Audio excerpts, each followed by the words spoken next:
본 영상은 임산부나 노약자 혹은 심약자는 시청에 주의 부탁드립니다. 많은 사람들이 단종의 폐위에 분노했다.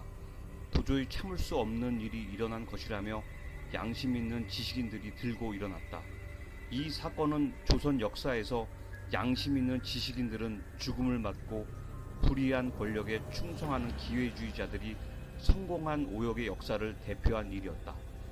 세조의 권력욕 때문에 조선 왕조의 정통성은 개국 이후 약 60년 만에 중대한 고비를 맞고 있었다. 1456년 세조 2년 6월 21일 단종이 세조에게 선의한 뒤 약 1년이 지날 무렵 세조를 암살하기 위한 음모가 물밑에서 진행되고 있었다. 성삼문, 박팽년, 하위지, 이계, 유성원, 유흥부 등은 명나라 사신들을 위한 축하 연회 때 세조를 암살하려고 계획을 세웠다. 그런데 한 명애가 세조에게 귓속말을 하는 듯 하더니 그날 연회장을 지키는 병사에게 모두 칼을 버리고 행사장에 들어가라고 명한 것이다. 계획에 차질이 생기자 불길한 낌새를 눈치챈 김질이 장인 정창손에게 모반을 획책하고 있다고 고백해버렸다. 무릇 모반과 대역은 다만 공무원 자라도 우두머리에서 그저 따르던 자들까지 모두 능지처사하고 아비와 아들의 나이 16세 이상은 모두 교형에 처하며 15세 이하와 어미 딸, 처첩 등은 공신의 집에 주어 종으로 삼게 하고 재산은 모두 관가에서 몰수하게 하라. 세조의 차가운 음성이 경복궁 사정전 안을 울렸다. 정전 앞에서는 비명소리가 끊이지 않았으며 군기시 앞 광장에서는 효수당한 죄인들의 머리가 깃발처럼 바람에 펄럭였다. 또한 일부 죄인들은 거열을 당하고 있었다. 목과 팔이 떨어지고 피가 튀면서 허공을 가르는 비명소리가 마치 아비규환을 방불케 했다. 세종을 성군으로 만들었던 지편전 학자들의 머리가 노량진 백사장의 뜨거운 태양 아래에서 잘려나갔다. 이것이 바로 세조가 왕위를 찬탈하기로 작성한 뒤 일어난 첫 번째 단종 복위 운동이다. 이 사건으로 수많은 사람들이 역모에 휘말려 죽음을 맞았다. 세조의 왕위 찬탈에 죽음으로 항거한 성삼문, 하위지, 이계, 박팽년, 유성원, 유흥부 6사람이 바로 유교적 사관에서 사육신이라 칭송받는 인물들이다. 두 번째 복위운동은 앞서 언급한 것처럼 금성대군이 1457년 10월에 일으킨 경상도 안동, 영주 지역의 거병이다. 경복궁의 동쪽 문인 건추문은 태조 이성계가 경복궁을 만들 때 맨 처음으로 만든 문이다. 봄날 따뜻한 기운이 이 문을 통과해 대궐은 물론 나라 전체가 봄볕처럼 따사로웠으면 하는 바람에서 세운 것이었다. 하지만 경복궁 안에는 따스한 기운은 돌지 않고 계속해서 불길한 기운들이 들어서고 있었다. 세조의 광기로 인해 도성 곳곳에서 처참하게 처형이 이루어지던 그 무렵인 1456년 6월 26일 건춘문을 지키던 갑사 김장수가 갑자기 벼락에 맞아 죽은 일이 일어났다. 이상한 일이었다. 마른 하늘에 날벼락이란 이런 걸 두고 한 말이었다. 말짱하던 하늘에 갑자기 검은 구름이 꿈틀거리더니 한 줄기 시원한 바람과 함께 소나기가 내렸고 천둥 번개가 치는가 싶더니 건춘문 앞에서 창을 들고 있던 갑사 김장수 머리 위로 벼락이 내리친 것이다. 놀란 세조는 그 다음날 모든 옥사를 중기시키고 해괴제를 올리게 했다. 세조는 스스로 창업군주라 말했다. 태조 이성계 이후 단종을 패하고 자신이 등극한 것은 도약을 위한 제2의 창업이라 주장했다. 현능에 비석을 세우지 말라. 특별히 한 일이 없다는 것이 이유였지만 그 속내는 달랐다. 사실은 비석의 글씨가 안평대군의 것이기 때문이었다. 현능의 비석은 영조 때 조선시대의 전체 능력을 정비하면서 능력 찾기가 어렵다는 이유로 다시 세워졌다. 단종이 죽은 뒤 60년이 지난 1516년 중종 11년 12월 10일 중종은 단종의 묘에 가서 제사를 지내게 했다. 제사를 지내고 돌아온 승지가 이런 보고를 올렸다. 영월읍에서 서쪽으로 오리길 곁에 약 2자 높이의 작은 무덤이 있었습니다.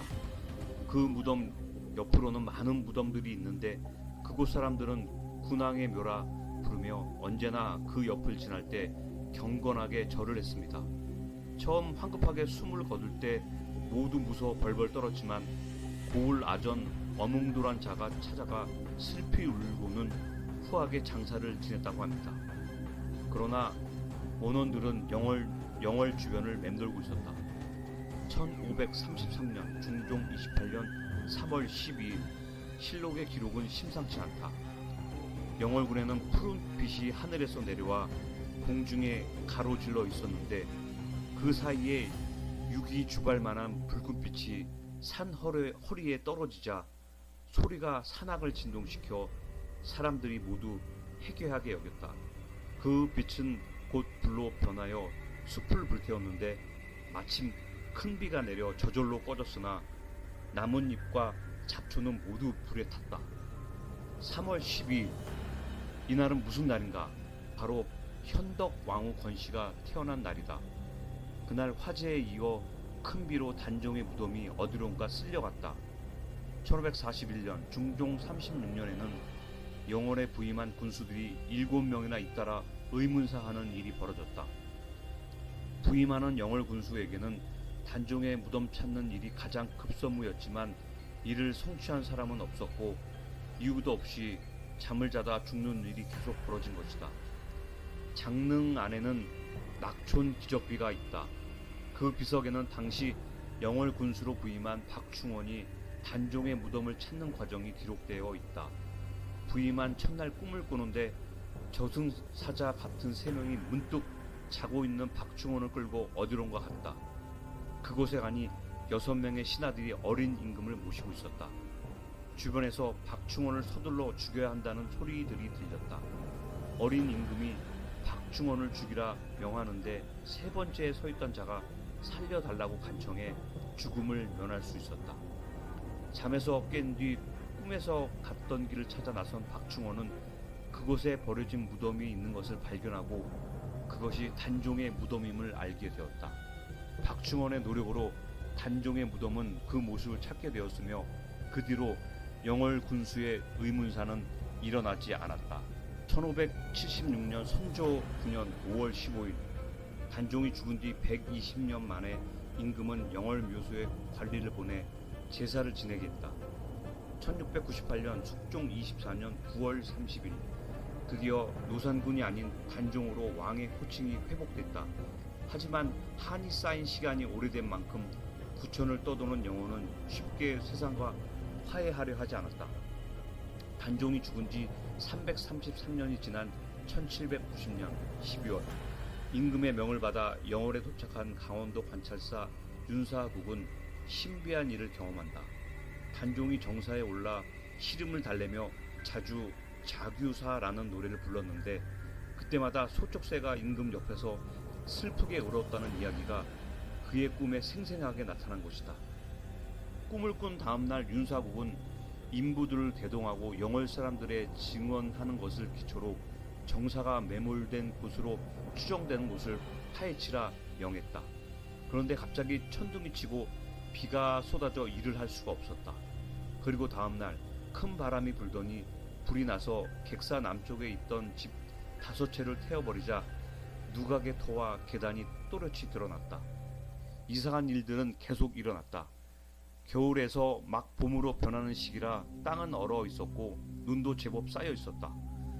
그래서 목재와 돌을 구할 수 없었는데 마침 큰 비가 사흘이나 내려 강물을 크게 불어났다. 그리하여 금장강 동쪽에서 벤 나무는 강물에 뛰어 내려오게 할 수 있었고 봉산 북쪽에서 캔 돌은 진흙이 미끄러워 운반하기가 쉬웠다. 그렇게 자연의 신비한 힘을 빌려 불과 2달 만에 단종의 아픈 기억을 간직하고 있던 자규루를 다시 만들 수 있었다. 경연관 이만수가 경연 자리에서 이 이야기를 하자 정조는 안타까운 표정을 지으며 탄식했다. 이상한 일이다.